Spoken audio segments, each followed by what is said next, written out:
At one time or another, we all had been prompted with a challenging question in life. And as a child, constantly we were asked, what do you want to be when you grow up?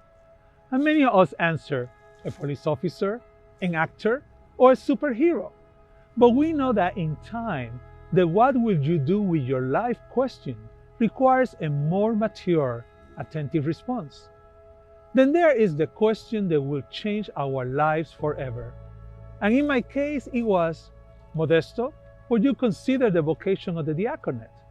Now, that is a big question. Today I want to reflect in another big question, a question Jesus asked his disciples.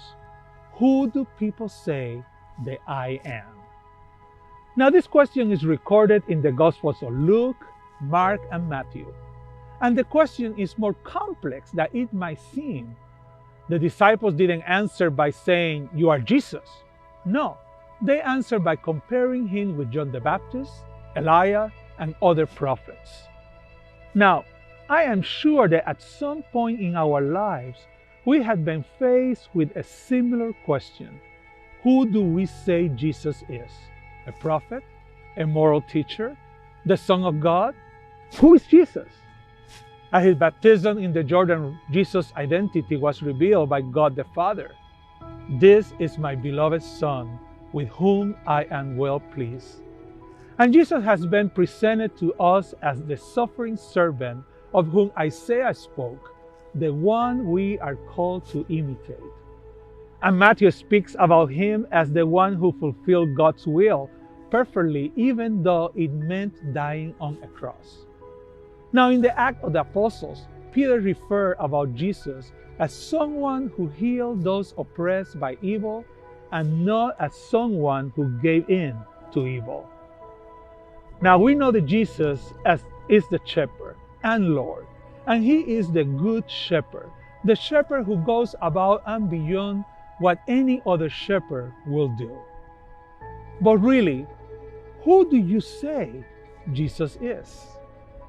For each of us, the answer will be different, and basically based on our own experience and relationship with Jesus. But how we answer this question could be the catalyst of the way we will live our lives as Christians. If we see Jesus as truly the Son of God, our hearts will be open to worship and glorify him. If we see him as the one who brought us the good news of salvation, our minds will be open to listen more attentively to what we need to do to gain the kingdom of God. And if we see him as our friend, we then will be ready to follow him and call us Christians. And that should be our goal, to be true followers of Christ and to share the good news with every person that crosses our path.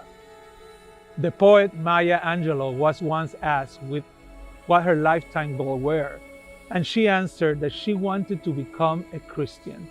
And Maya Angelou was a Christian, we know that. Her point was that Christianity is an ongoing process of becoming.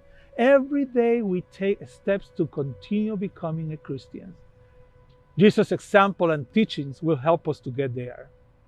So who do you say Jesus is?